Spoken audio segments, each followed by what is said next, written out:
Hello दोस्तों, welcome back to my YouTube channel taxation and Finology. दोस्तों, आज हम बात करेंगे इनकम टैक्स डिपार्टमेंट द्वारा लोगों लोगों को एक वार्निंग दी जा रही है, जो कि एसएमएस और ईमेल दोनों के माध्यम से दी जा रही है।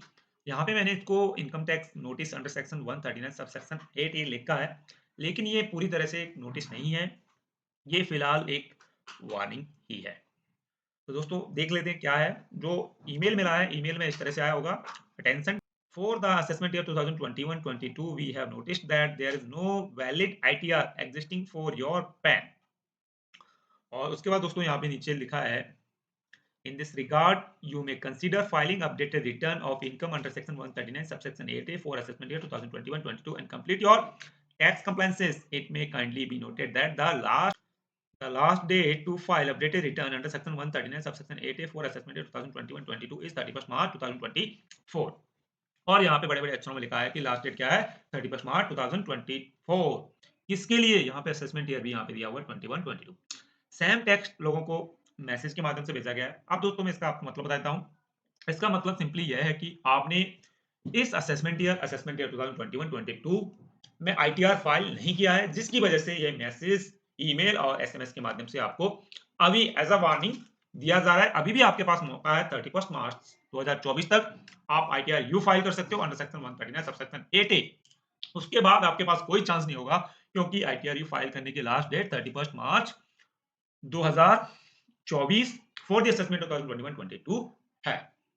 अब दोस्तों, एक और माध्यम से आप चेक कर सकते हो कि आपको इस तरह का इंटीमेशन या मैसेज आया है या नहीं, क्योंकि ये जो मैसेज और ईमेल है, जो इनकम टैक्स पोर्टल पर रजिस्टर्ड ईमेल या फिर जो रजिस्टर्ड मोबाइल नंबर है, उन्हीं पर भेजा जाता है। यदि आपका हो सकता है, आपके जो कंसल्टेंट का, आपका सीए का नंबर या ईमेल रजिस्टर्ड हो, तो इस तरह का मैसेज आपको ना मिला हो, क्योंकि ज्यादातर लोग ऐसा समझते थे कि यदि उनका टैक्स कटा है तभी उनको इनकम टैक्स फाइल करना जरूरी है, अदरवाइज उनको इनकम टैक्स फाइल करना जरूरी नहीं है।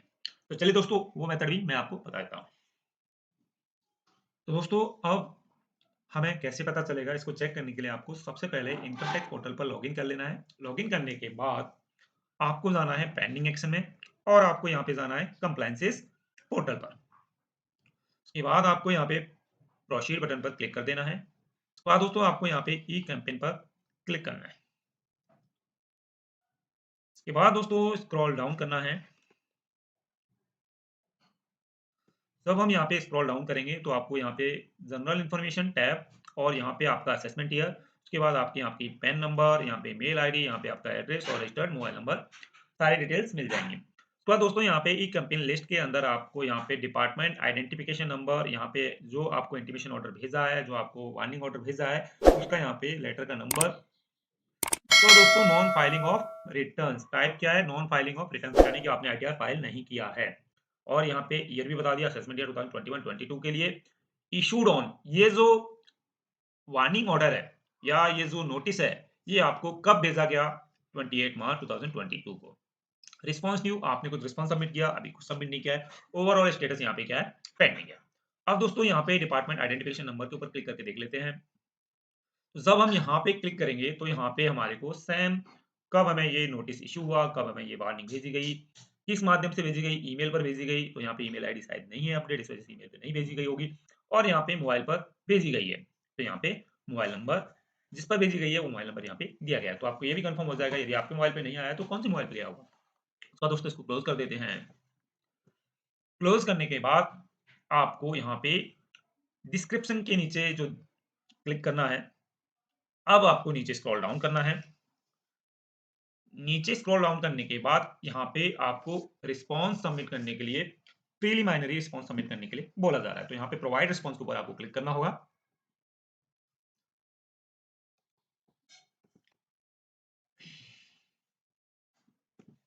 अब दोस्तों यहाँ पे क्वेश्चन आपसे पूछा जा रहा है, whether income tax return ITR has been filed.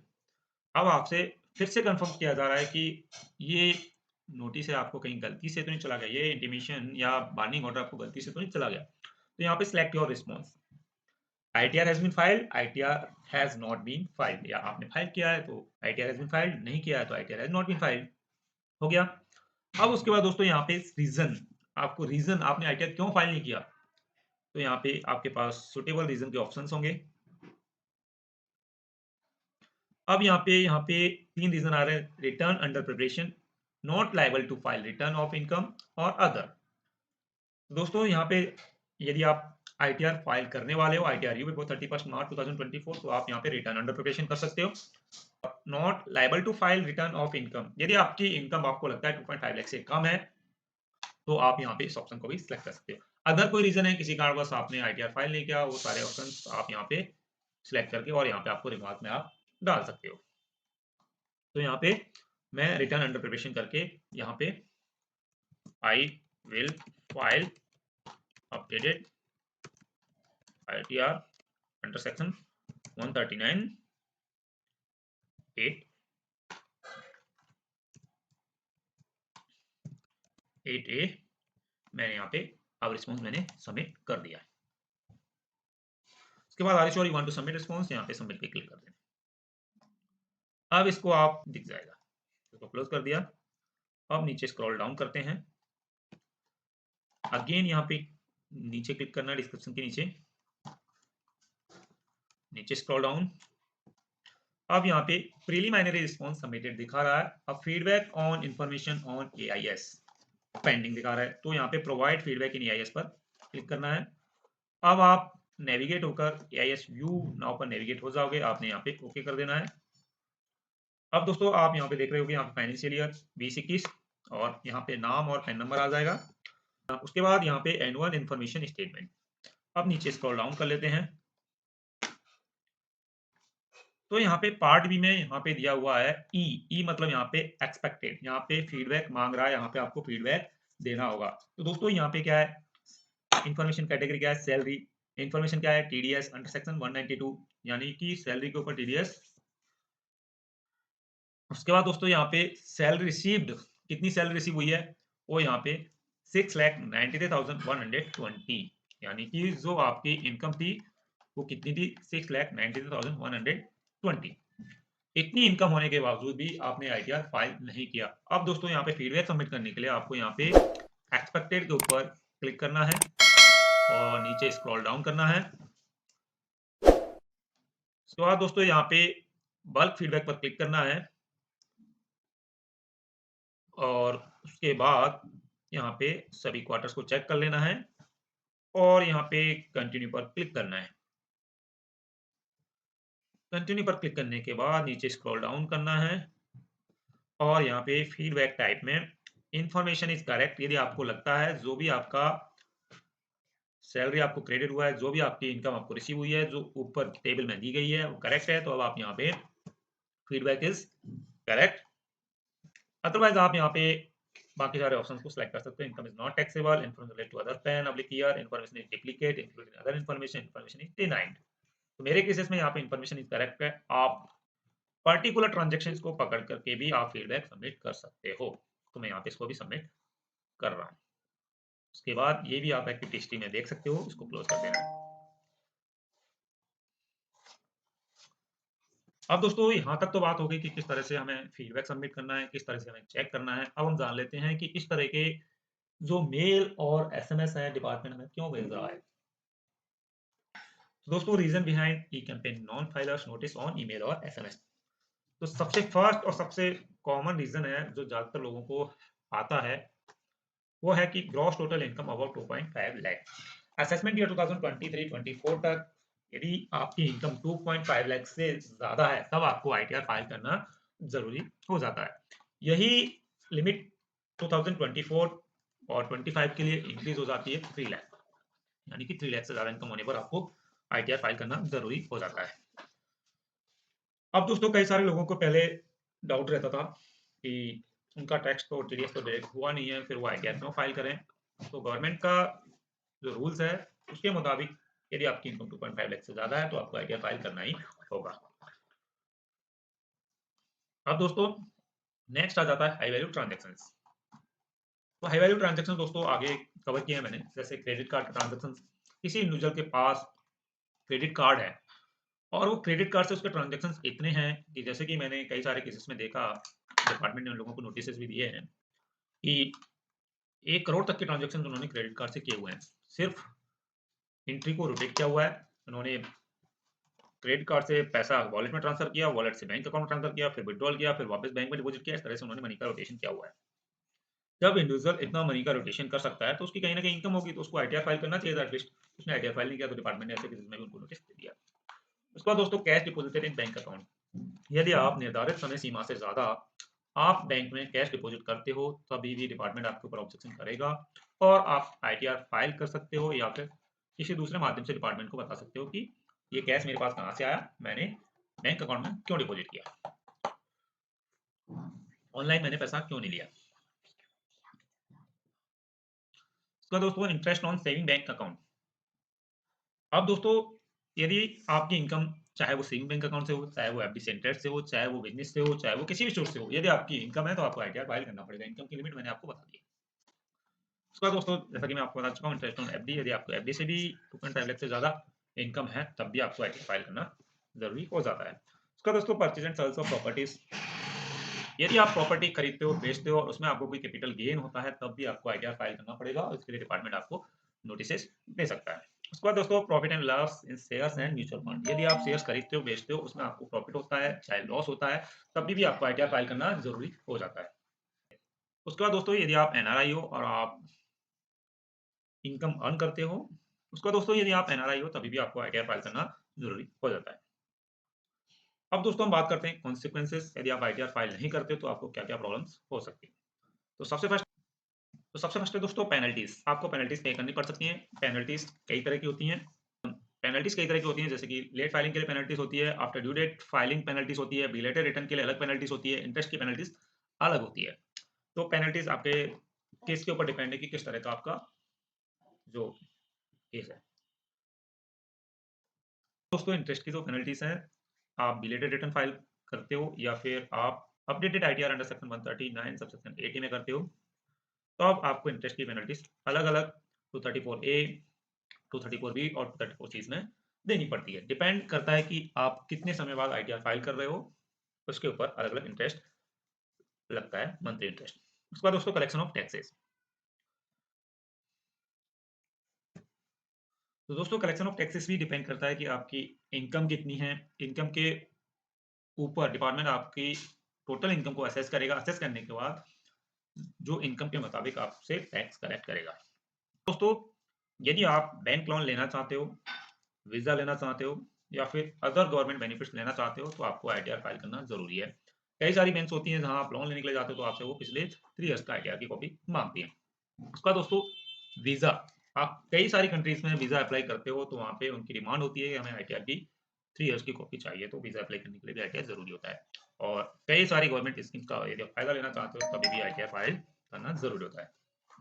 तो दोस्तों लास्ट पॉइंट है लीगल एक्शन। लीगल एक्शन का दोस्तों यहाँ पे मतलब सिर्फ और सिर्फ ये नहीं है कि आपको फाइनेंशियल पेनल्टीज पड़ेंगी, जैसे कि आपको लेट फीस की पेनल्टीज देनी पड़ेगी, इंटरेस्ट देना पड़ेगा, ये सब चीजें नहीं है। यहाँ पे लीगल एक्शन का मतलब दोस्तों यह भी है कि यदि आप आईटीआर फाइल नहीं करते तो आपको जेल भी हो सकती है। इसका हाल ही में एक एग्जांपल मैं आपको बता देता हूँ। आप टाइम्स ऑफ इंडिया की खबर की डेट में आपको बताता हूँ। डेट है 13 मार्च 2024, जिसमें न्यूज छवि थी, उसमें क्लियर बताया गया है कि एक लेडीज थी, दिल्ली की महिला थी, उनको फाइनेंशियल 2013 और 14 में 2 करोड़ रुपए की इनकम होती है और जिसके ऊपर उन्होंने 2 लाख का टीडीएस भी पे किया था, लेकिन उन्होंने आईटीआर फाइल नहीं किया था, जिसकी वजह से उनको 6 महीने की कोर्ट ने सजा सुनाई, यानी कि जेल सुनाई, और उनको 1 महीने की पे बेल पे छोड़ दिया गया ताकि वो अपनी बात को डिपार्टमेंट के सामने रख सकें। तो दोस्तों आईटीआर फाइल करना कितना जरूरी है यहाँ पे आपको समझ में आ गया होगा। अब दोस्तों data you will need to file your ITR. ITR file करने के लिए आपको क्या क्या चीज जरूरत होती है? बेसिक इन्फॉर्मेशन, पैन, आधार, बैंक अकाउंट। इसके यूज करके आप इनकम टैक्स पोर्टल पर रजिस्ट्रेशन कर लेते हो। रजिस्ट्रेशन करने के बाद आपको बैंक अकाउंट की डिटेल्स फीड करनी होती है। अपडेट करने के बाद अब आपको क्या चाहिए होता है? इनकम की डिटेल्स, जिसमें आपकी सैलरी इनकम हो जाती है। Salary income plus business and profession से यदि कोई इनकम है, तो यदि आपका कोई इन्वेस्टमेंट या फिर अदर इनकम है तो उसकी भी डिटेल्स आपको यहाँ पे लगेंगी। अदर इनकम में आपकी कोई भी इनकम हो सकती है, जैसे रेंट रिसीट हो सकता है, आपका इंटरेस्ट इनकम हो सकती है, आपकी सेविंग बैंक अकाउंट पे जो मिलने वाली इंटरेस्ट इनकम है वो हो सकती है, आपकी एफडी पे इनकम मिलने वाली वो हो सकती है। कई सारी इनकम्स हो सकती हैं। उसका दोस्तों deductions and tax payment details.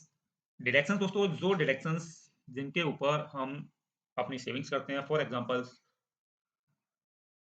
ATC के डिडक्शंस, हमारे बच्चे की जो हम फीस पे करते हैं, ट्यूशन फीस का अमाउंट, लाइफ इंश्योरेंस का प्रीमियम, होम लोन का principal amount, long time FD, काफ़ी सारी जो स्कीम्स हैं जिनका आप एटीसी में बेनिफिट ले सकते हो, वो आपके डिडक्शंस में आ जाते हैं। और टैक्स पेमेंट डिटेल्स दोस्तों, टैक्स पेमेंट डिटेल्स दोस्तों, यहाँ पे टैक्स पेमेंट डिटेल्स का मतलब है कि जो टीडीएस आपका कटा हुआ है या फिर आपने कोई टीडीएस गवर्नमेंट को सबमिट किया तो उसके चालान की डिटेल्स भी आपको यहाँ पे चाहिए होती है, जिससे कि आपको डबल टैक्स पे ना करना पड़े। उसका दोस्तों एडिशनल डॉक्यूमेंट्स, यहाँ पे मैंने एडिशनल डॉक्यूमेंट्स ले डाले कि आपको या रेंट रिसिप्ट, आपने रेंट पे किया है या फिर रेंट रिसीव किया है। उसके बाद दोस्तों इंटरेस्ट प्रूफ, उसके बाद दोस्तों यहाँ पे इन्वेस्टमेंट प्रूफ्स वही दोस्तों आ जाते हैं, यदि आपने कोई शेयर मार्केट में ट्रेडिंग किया है या कुछ इन्वेस्टमेंट किया है तो उसके डॉक्यूमेंट्स, जैसे कि प्रॉफिट एंड लॉस के स्टेटमेंट्स वगैरह सब आ जाती है। उसका दोस्तों प्रॉपर्टी परचेज एंड सेल किया है तो उसके भी डॉक्यूमेंट आपको जरूरत पड़ सकती है। अब दोस्तों how to file, last point है। इसको बताने से पहले मैं आपको बता देता हूँ कि जो आईटीआर फाइल करना क्यों जरूरी होता है। दोस्तों आईटीआर का मतलब क्या होता है? आईटीआर फॉर्म एक तरह का फॉर्म है जिसको फिल करके हम गवर्नमेंट को बताते हैं कि पूरी इंटायर ईयर के दौरान मेरी इतनी इनकम है, वो अलग अलग सोर्सेज से है। फॉर एग्जाम्पल सैलरी से आपको अलग इनकम होगी, बिजनेस से आपको अलग इनकम होगी, पेंशन से आपको अलग इनकम रिसीव हो रही होगी, सेविंग बैंक अकाउंट से आपको अलग इनकम मिल रही होगी। तो इन सारे सोर्सेज से मिलने वाली इनकम को हम टोटल करके हम फॉर्म में फिल करते हैं। उसके बाद आपने जो भी डिडक्शंस हैं, जो आपकी सेविंग्स है, वो हम गवर्नमेंट को बताते हैं। उनको उस इनकम में से लेस करके जो आपकी नेट इनकम निकल के आती है उसके ऊपर टैक्स आपको पे करना होता है, यदि आपको टैक्सेबल है तब। अब दोस्तों होता क्या है, आपने अपने फॉर्म 16 में देखा कि आपका कोई टीडीएस डिडक्ट नहीं हुआ है, क्योंकि आप जहाँ पे जॉब कर रहे थे वहाँ पर या फिर वहाँ से आपको जो टोटल इनकम मिली, फॉर एग्जांपल मान के चलिए 6,50,000। अब 6,50,000 में से आप यदि गवर्नमेंट एम्प्लॉइज हैं या फिर प्राइवेट सेक्टर में भी है तो सभी जगह पीएफ कटता है, जिसको हम प्रोविडेंट फंड बोलते हैं। तो आपकी जो पीएफ की जो अमाउंट थी वो टोटल अमाउंट हो गई 1,50,000। तो आपकी 1,50,000 लेस करने के बाद आपकी इनकम आ गई 5 लाख। तो 5 लाख तक गवर्नमेंट कोई टैक्स नहीं लेती है, क्योंकि 2.5 लाख तक कोई टैक्स नहीं लगता था। 2.5 लाख से 5 लाख तक 12,500 का टैक्स बनता है 5% के हिसाब से। तो गवर्नमेंट उसको रिबेट कर देती है, वापस कर देती है। अब ये तो हो गया आपका 6,50,000।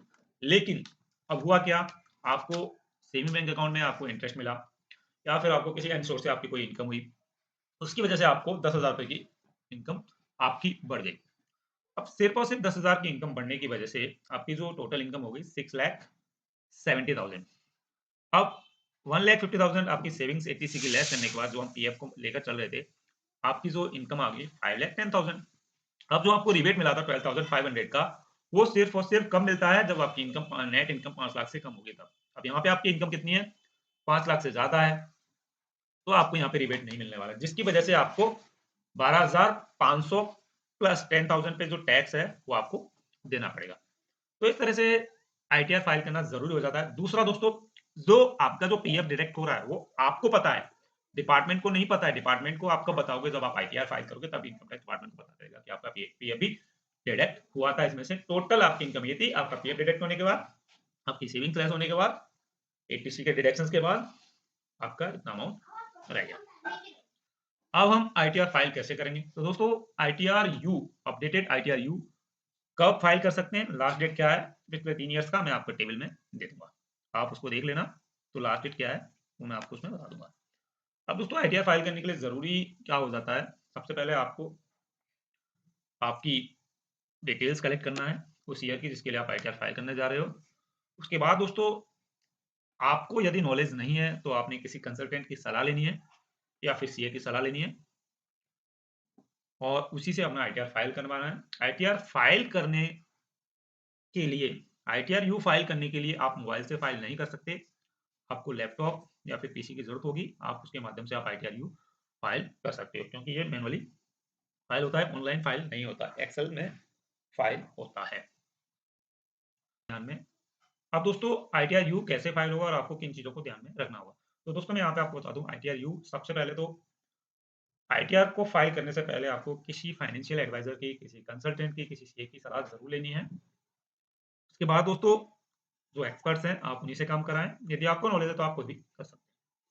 अब आईटीआर यू को फाइल करने के लिए आपको लैपटॉप या पीसी की ज़रूरत होगी। उसके बाद दोस्तों आपको अपनी सोर्स ऑफ इनकम को ध्यान में रखते हुए करेक्ट आईटीआर फॉर्म को सिलेक्ट करना है। करेक्ट आईटीआर फॉर्म यदि आप सिलेक्ट नहीं करोगे तो फ्यूचर में आपको नोटिसेस आने की संभावना हो जाएगी। अब करेक्ट आईटीआर फॉर्म सिलेक्ट करने के बाद अकॉर्डिंग टू योर इनकम आपको आईटीआर फाइल करना है। सही आईटीआर फाइल करें, सही पेनल्टी सबमिट करें। जो भी आपकी पेनल्टीज बन रही है, जो भी आपका इंटरेस्ट बन रहा है, वो आप ईमानदारी से जमा कर दीजिए गवर्नमेंट को, जिससे कि आपको फ्यूचर में भी कोई दिक्कत ना हो। और दोस्तों यदि आप कोई पेड सर्विस लेना चाहते हो तो आप हमारा नंबर आपको डिस्क्रिप्शन बॉक्स में मिल जाएगा। आप वहाँ से हमें व्हाट्सएप पे मैसेज कर सकते हो। तो हमारा कंसल्ट करने का कोई चार्ज नहीं है, लेकिन आप हमारे से आईटीआर फाइल करवाओगे, आपकी आईटीआर एक्यूरेट फाइल होगी, आप फ्यूचर में आने वाली प्रॉब्लम से बच जाओगे। और दोस्तों हाल ही में हमने एक टेलीग्राम चैनल की शुरुआत की है, तो उसका भी लिंक आपको डिस्क्रिप्शन बॉक्स में मिल जाएगा। आप उसको भी ज्वाइन कर सकते हो। आई होप यह वीडियो आपको अच्छी लगी होगी। वीडियो थोड़ा लंबी हुई थी, लेकिन मेरे को डिटेल में समझाना जरूरी था, इसलिए मैंने वीडियो को थोड़ा लंबा किया है। तो वीडियो यदि आपको अच्छी लगी है तो वीडियो को लाइक कीजिए, चैनल को सब्सक्राइब कीजिए। थैंक यू दोस्तों, फिर मिलेंगे नए वीडियो के साथ, तब तक के लिए टाटा और बाय बाय।